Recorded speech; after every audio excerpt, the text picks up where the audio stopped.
Hi everyone. Today I am talking about being a first time mom. So, the biggest thing that I want to talk about first is the miscarriage that I had before I got pregnant with James. And I'll do a little, not a reveal video because he's already been revealed in the depression interview with Kevin, but I'll kind of introduce him and kind of show him to you and talk about him specifically a little later in the video. But I had a miscarriage in 2019, and there wasn't a baby involved, so that was a good thing. It's called a blighted ovum, so that means that a fertilized egg was implanted in my uterus, but nothing developed into an embryo. So I lost the possibility of a child, but it was devastating to me. That sent me into a deep depression, which I talk about this in one of my other videos that I have posted. So if you want to learn more about that, just go and look at the video about my depression story. So how old? My son is 3 months old. This is him. This is James. He is the cutest. I love him to death. He's sitting with me because he's been very fussy and he doesn't want to sit on his own. So he's sitting in my lap. My pregnancy was very easy. I didn't really have a lot of problems. I was overweight before I started pregnancy, before I begot, I can't talk. Before I got pregnant. That's what I was trying to say. I did have a gestational diabetes scare, but I took the test and my levels were really high, and they had me do the 3-hour glucose test, and I passed with very, very little to spare as far as room for I don't really know what I'm trying to say. I was very close to having gestational diabetes. Labor and delivery was very easy. My epidural though did not work on my left side. It was very weird. I didn't appreciate it because I could still feel contractions on my left side, but not on my right side. So it was very awkward, but still there was pain. And recovery was pretty easy. I did not have a simple recovery. I had to have stitches. I had a 2nd-degree tear, so not as bad as some people out there, I can tell you that for sure. But it was very painful afterwards. I can only imagine what people with 3rd, 4th, and 5th-degree tears deal with because, oh my goodness, I was in pain, and I can only imagine how much pain people with 3rd, 4th, and 5th-degree tears. My son just burped, if you could hear that. Oh my goodness, that's funny. He's done that in 2 of my videos now. So recovery, like I said, was pretty simple. I waited 6 weeks to exercise, and yeah, it was a pretty simple pregnancy and labor and delivery overall. I don't really remember much about it. I do remember one thing. I was pushing, and they told me that once I got the head out, I would have to push even harder to get the rest of the body out.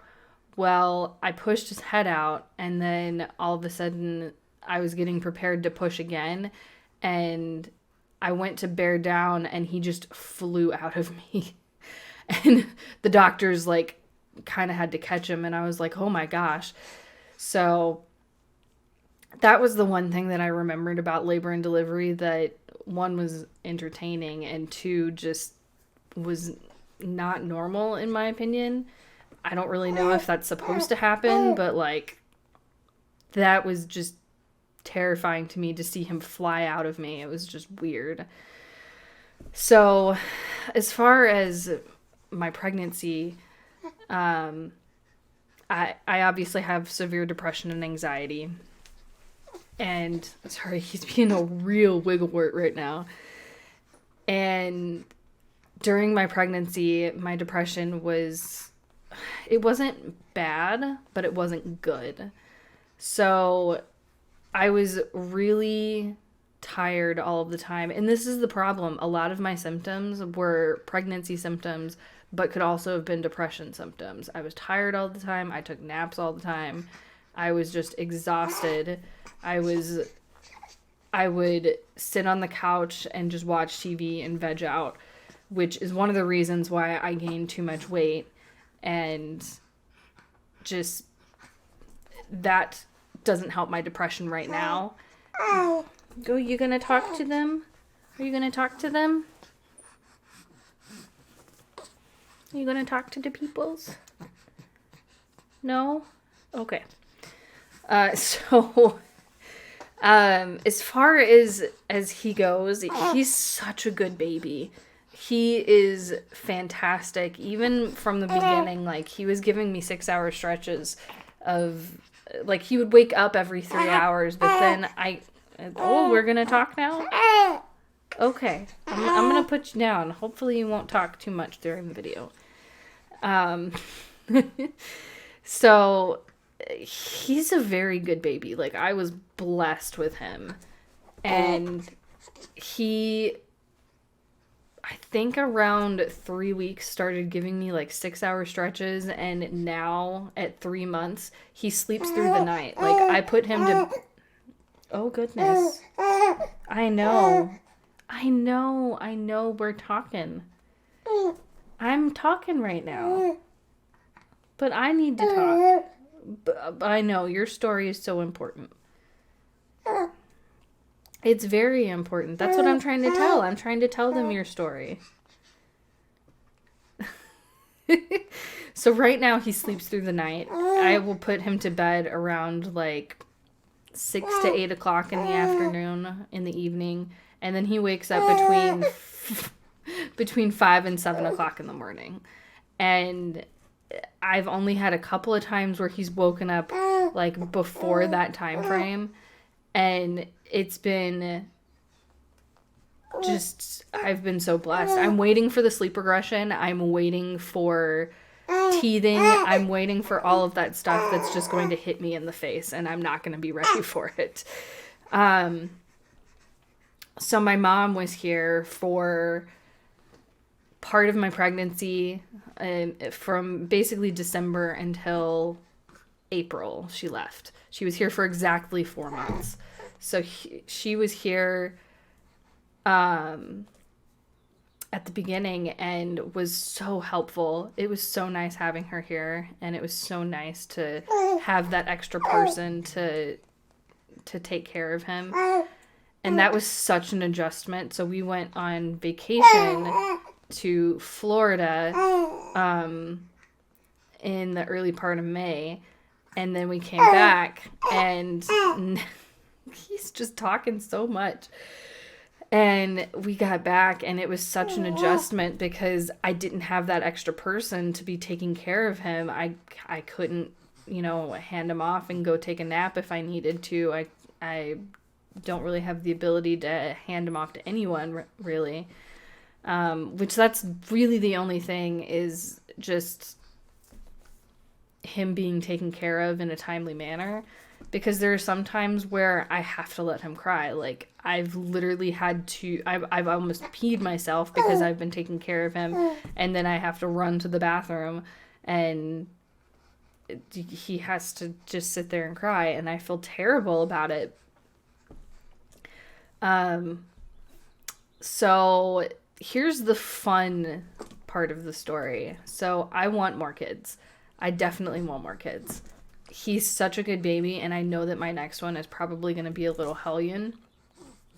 It's just gonna happen. And I'm okay with that. Like, they're probably going to wake up every 3 hours and probably going to just, raise hell. And that's fine. That's perfectly fine. I'll get over it. But I want 4 kids total. I think. I'm not entirely sure. That's where I'm at right now. I really want to have more kids, and Kevin wants more kids, but we kind of made a pact that I was going to get healthier and before the next pregnancy. But I'm 31 and I'm not getting any younger, so it's one of those things where I'm like, well, if we're going to do this, we're probably going to have to do 4 and 4, and that means that we'll have to start trying again sometime soon. And I'm just like, oh my gosh, so I'm basically going to be pregnant for the next 4 years. During my pregnancy, Kevin was super supportive. Sometimes he felt like I was making excuses, but a lot of that is just from not really understanding how pregnancy works, and I had to explain it to him, explain that this was normal for me to be exhausted and for me to be tired and for me to be taking naps and for me to veg out on the couch, and which I could have made healthier choices. I really could have. That's all that it comes down to.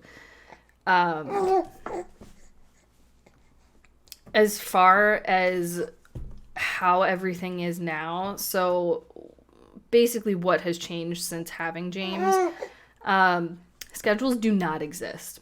They just don't.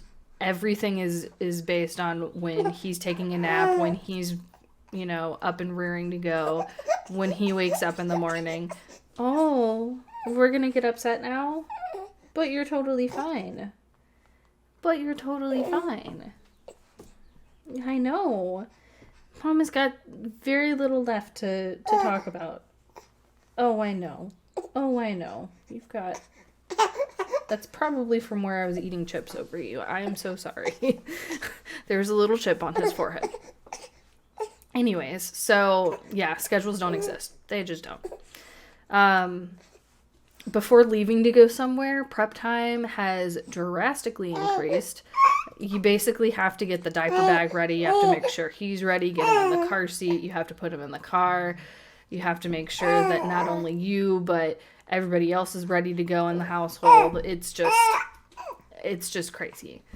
And I've found that if I need to be somewhere, I leave, I get ready 30 minutes before I have to leave. And even if it doesn't take me more than 10 minutes, I probably will still leave 20 minutes before I have to leave, if that's the case, just because, one, I don't like being late. I just don't. Which is really funny because his shirt today says, I'm the reason we are late. So that's kind of funny that he is wearing this shirt as I'm talking about this. And you're just so cute. I wouldn't care if you made me late. I just don't care. Sleep has obviously been really good lately. In the beginning, it changed because obviously, he was eating every 3 hours. And sleep right now, well, I've had to become more disciplined with my sleep schedule. I go to sleep around the time that he goes to sleep to make sure that I get enough rest and I'm, ready to go in the morning. That's just how it goes. You sleep when your baby sleeps, if you can. Now, if he's napping during the day, you are sure as fire not going to find me sleeping, more than likely. Sometimes I will if there's really nothing for me to do, but I clean the kitchen, I tidy up, basically I make sure that everything is functioning. Finding me time is very difficult, mainly because Kevin is studying all the time, and he has to study for the bar exam. And that means that I can't really hand James off most of the time if I'm needing me time. It just doesn't happen. We've come to the conclusion that in the evening time, it's a lot easier for me to hand him off just because, oh, yes, just because he's not studying and I'm able to go and like get groceries, or I'm able to do cooking and he can take care of him. What was life before kids was obviously like different. I wouldn't say it was fantastic, but because I love being a mom, it's just I love being a mom. But what we did before we had James, we went hiking, we traveled, we slept whenever we wanted to. I played games and I had way more energy. So we went, and some of these things obviously like we can still do. We can still go hiking. We just put him in a baby carrier of some sort and go walking, or go hiking. Traveling is a little bit more difficult because obviously like you need to be in a place that's conducive for kids. But other than that, like it doesn't really change too much. The biggest thing that changes is schedules don't exist. Like that's probably the biggest thing that I would say it changes, other than sleep. If he wasn't such a blessing as far as sleep goes, I would say sleep changes as well, obviously. But I love being a mom. Like it's so rewarding. Even during the hard times, even when he wakes up at 3 o'clock in the morning and I'm not ready to wake up, it's so rewarding just to see his little smile and just to, oh, we're gonna get upset. We're gonna get upset.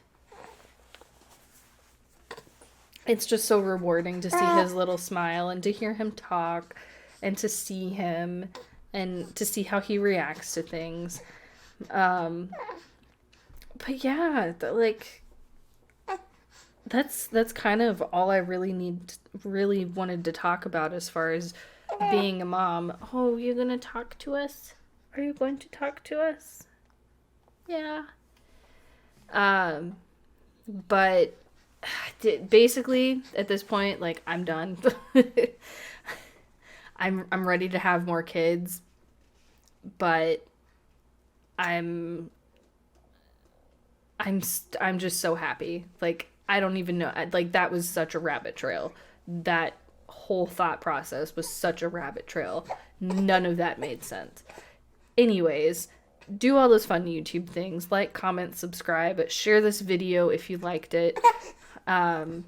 With your friends, family members, anything like that. And I will see you in the next video. Bye.